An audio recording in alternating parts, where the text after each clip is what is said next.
اس کے لیے ہمیں یسایہ کی کتاب کے 14ویں باب کی 12ویں اور 15ویں آیت کو دیکھنے کی ضرورت ہے کہ وہ فرشتہ جو خدا کی حضوری کا فرشتہ ہے، جسے لوسیفر کہا جاتا ہے، جب اس کے اندر غرور آیا اور اسے گرایا گیا، تو اس کی گراوٹ کی وجہ سے جو پہلی زمین اور آسمان تھا اس کے اندر ہم دیکھتے ہیں کہ بگاڑ آیا. اور پھر اس کے بعد ہم دیکھتے ہیں کہ خدا کی روح نے پھر کیا کیا، پانیوں کی سطح پر جنبش کی، اور پھر تخلیق کے اندر، زمین اور آسمان کی تخلیق کے اندر پاک روح جو ہے وہ کام کرتا ہوا، اس کو بناتا ہوا ہمیں نظر آتا ہے. اس کے حوالے میں بتاتی ہوں، لیکن وقت کی کمی کی وجہ سے اس کو ریڈ نہیں کریں گے. زبور 33ویں باب کی 6 آیت کے اندر آپ کو اس کا واضح ریفرنس ملے گا. پھر ایوب 26ویں باب کی 13ویں آیت کے اندر آپ اس کو اسٹڈی کر سکتے ہیں، یا آپ کو گہرے طور پر آپ کو اس کے اندر یہ چیز جو ہے وہ مل جائے گی کہ کس طرح سے پاک روح جو ہے وہ زمین اور آسمان کی تخلیق کے اندر نظر آتا ہے. پھر دوسری بات، انسان کی تخلیق. جب خدا نے انسان کو بنایا تو پیدائش کی کتاب کے پہلے باب کی ہی 26ویں آیت میں لکھا ہے کہ ہم انسان کو اپنی صورت اور اپنی شبیہ پر بنائیں گے.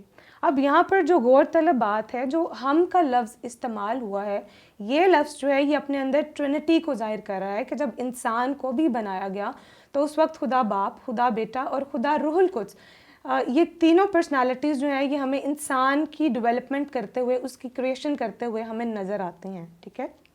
پھر اس کے بعد پیدائش ہی کی کتاب کے 2 باب کی 7ویں آیت میں لکھا ہے کہ جب خدا نے انسان کو مٹی سے بنایا، اور پھر لکھا ہے کہ اس کے نتنوں میں زندگی کا دم ہوگا. اب یہاں پہ جو ٹرم دم ہے، ہم سمجھتے ہیں کہ شاید خدا نے اپنی سانسیں اس کے اندر ڈالی.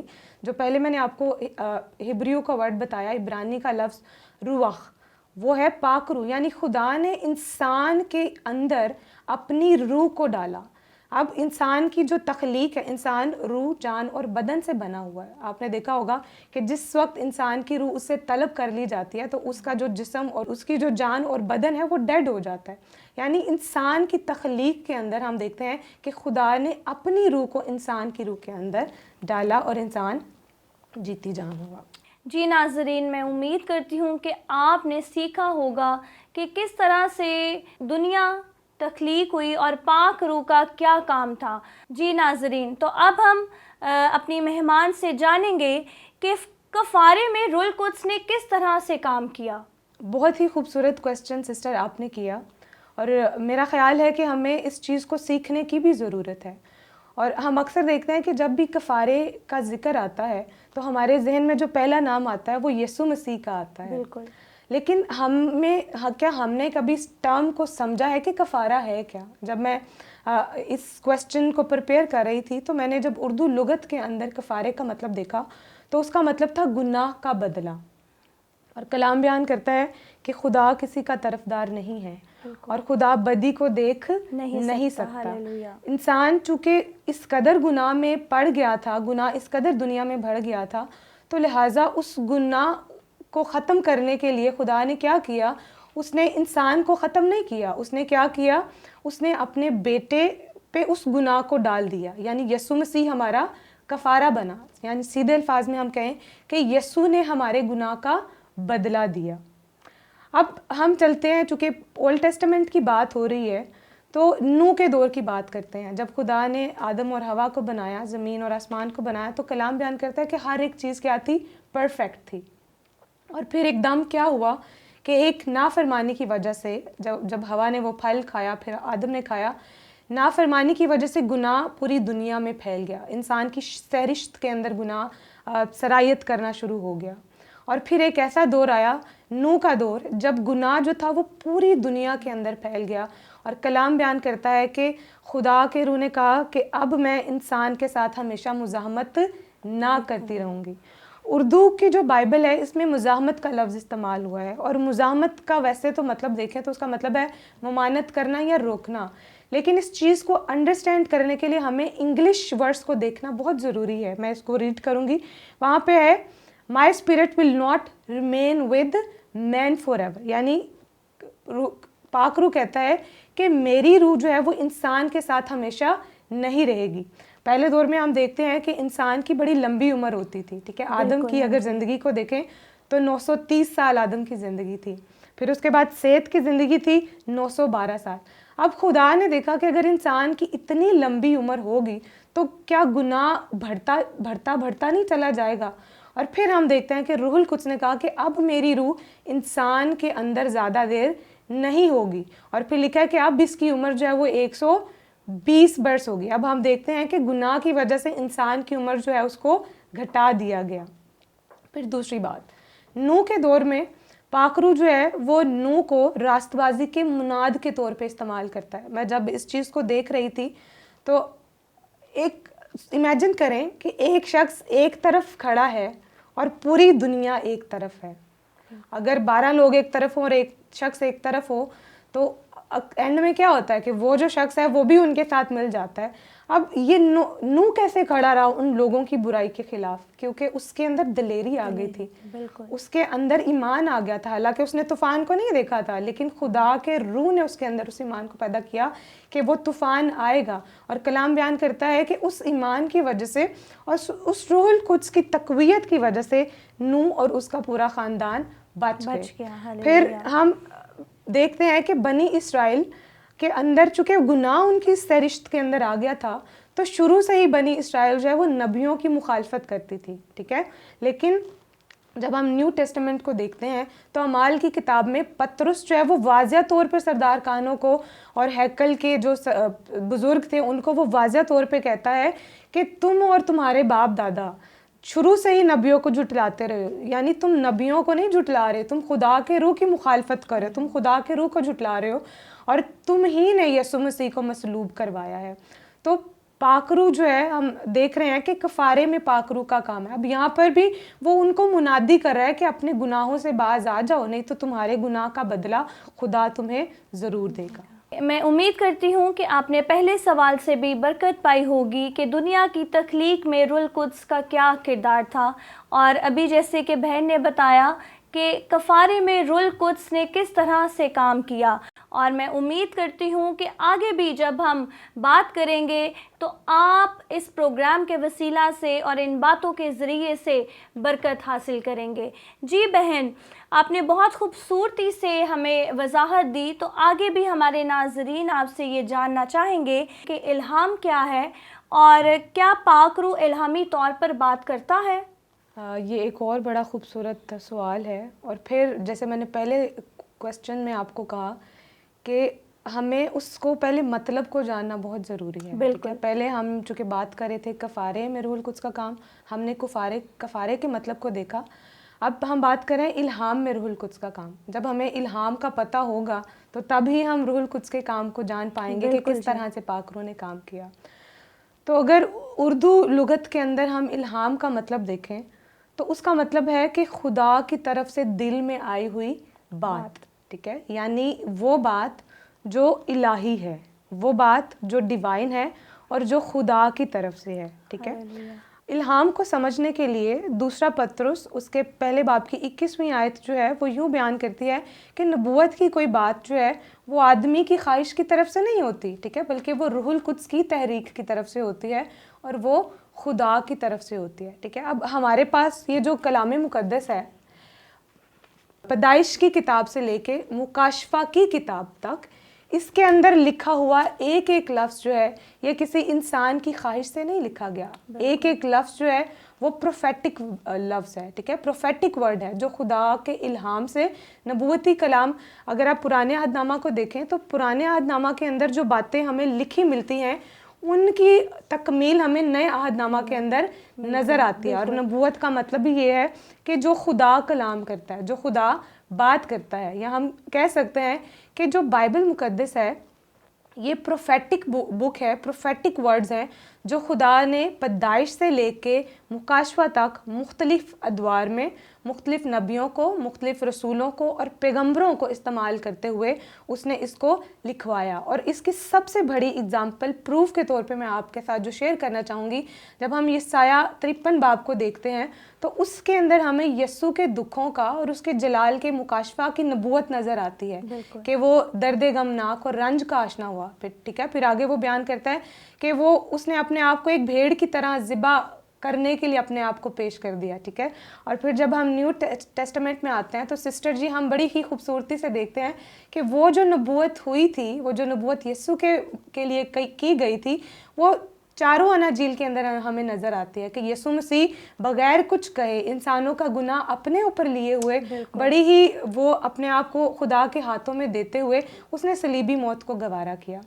پھر ہم دیکھتے ہیں کہ جب الہام ہماری زندگی میں ہوتا ہے, جب نبوت خدا کی طرف سے ہوتی ہے, تو ہمارے اندر دنائی اور دلیری کا روح آتا ہے. اعمال کی کتاب میں ہمیں اسٹیفنس کی مثال بڑی ہی خوبصورتی سے نظر آتی ہے, اور اعمال کی کتاب بیان کرتی ہے کہ جب اسٹیفنس جو ہے وہ خدا کے روح سے اور اس کی دنائی سے جب وہ کلام کرتا تھا تو کوئی اس کا مقابلہ نہ کر سکا, ٹھیک ہے. اب جب وہ منادی کر رہا ہے تو اس کے سامنے جو لوگ ہیں وہ بڑے بڑے شرح کے عالم تھے, ٹھیک ہے, اور وہ بڑا علم رکھنے والے تھے, بڑے بڑے سردار کاہن تھے, لیکن خدا کی روح ایسی روح ہے جس کا مقابلہ کوئی بھی شخص نہیں کر سکتا. دنیا کا بڑے سے بڑا عالم جو ہے وہ بھی مقابلہ نہیں کر سکتا. پھر پطرس کی زندگی کو ہم دیکھتے ہیں, بات ہو رہی تھی کہ پرانے عہد نامہ کی نبوتیں نئے عہد نامہ میں ہمیں تکمیل ان کی نظر آتی ہے, ٹھیک ہے. پہلی 4 اناجیل کے اندر یسوع مسیح کی مصلوبیت کا ہمیں واقعہ نظر آتا ہے. اب اعمال کی کتاب میں پطرس جو ہے جب یہ ہیکل میں گیا ہے اور جب اس نے اس لنگڑے شخص کو جو 40 برس سے زیادہ جس کی عمر تھی اس کو جب شفا دی ہے, تو ہیکل میں اس کو پکڑ لیا گیا. شرح کے عالموں نے, سردار کانوں نے جب اس کو پکڑ لیا تو کلام بیان کرتا ہے کہ یہ ان کو خدا, اب یہ پطرس جب یسوع کو پکڑا گیا تو یہ ڈر گیا.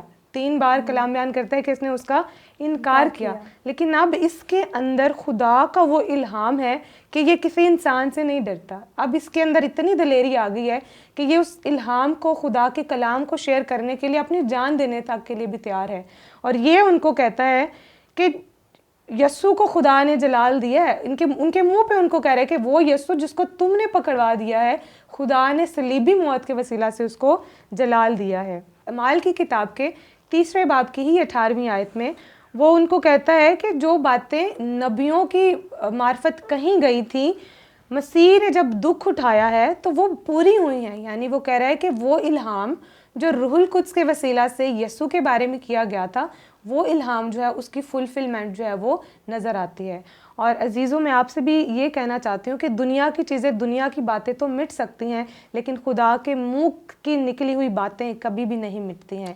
یہ بائبل مقدس کا اس کو نہ تو کوئی بدل سکا ہے اور نہ ہی کوئی اس کو بدل سکے گا. یہ ایسا الہام ہے جو آپ کی زندگیوں کو بدل دے گا. بالکل, اور یہ الہام, یہ کلام مقدس ہمارے لیے ہے. یہ خدا کے نبیوں نے جو ہے وہ روح القدس کی رہنمائی میں لکھا ہے, اور یہ ہم کو دیا گیا ہے تاکہ ہم اس کو پڑھیں, برکت پائیں اور اس کے نام کو جلال دیں.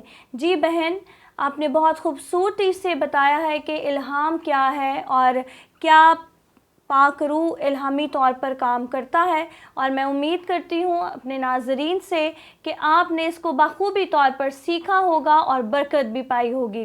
اور آخر میں ہم بہن سے جانیں گے کہ قوم اسرائیل کی زندگی میں پاک روح نے کیسے رہنمائی کی. یہ بھی بڑا خوبصورت سوال ہے, اور میرا ایمان ہے کہ اس سوال کے وسیلہ سے بھی ہمارے جو ناظرین ہیں وہ برکت پائیں گے. آمین. اسرائیل, ہم سب جانتے ہیں کہ اسرائیل جو ہے وہ خدا کی چنیدہ قوم ہے اور خدا کی لاڈلی قوم ہے. بالکل, ٹھیک ہے. اور آپ نے گھر میں بھی دیکھا ہوگا کہ جب کوئی لاڈلا بچہ کوئی غلط کام بھی کر دیتا ہے تو ماں باپ جو ہیں وہ چونکہ اس سے محبت کرتے ہیں, اس کو معاف بھی کر دیتے ہیں اور پھر اس کو سکھاتے بھی ہیں. بالکل. اب یہ جو قوم ہے, چونکہ یہ خدا کی چنیدہ قوم ہے اور خدا کی لاڈلی قوم بھی ہے, ہم تھرو آؤٹ جب بائبل کو ہم سٹڈی کرتے ہیں تو بہت سارے ایسے مقامات بھی اس کی زندگی میں آئے کہ یہ بار بار گری یہ قوم, لیکن چونکہ یہ خدا کی لاڈلی تھی اور خدا نے اس قوم کے ساتھ اپنے عہد باندھے تھے, تو لہٰذا ان عہدوں کو پورا کرنے کے لیے خدا نے اس قوم کو اٹھانے کے لیے اپنے روح القدس کو استعمال کیا. ہم دیکھتے ہیں کہ اس قوم کو اٹھانے کے لیے, اس کو فتح دلانے کے لیے, مختلف مقامات پر مختلف جنگوں میں اس کو غلبہ دلانے کے لیے خدا کی روح القدس ہمیں متحرک نظر آتی ہے. اس کے علاوہ پھر اس قوم میں سے مختلف ادوار میں خدا نے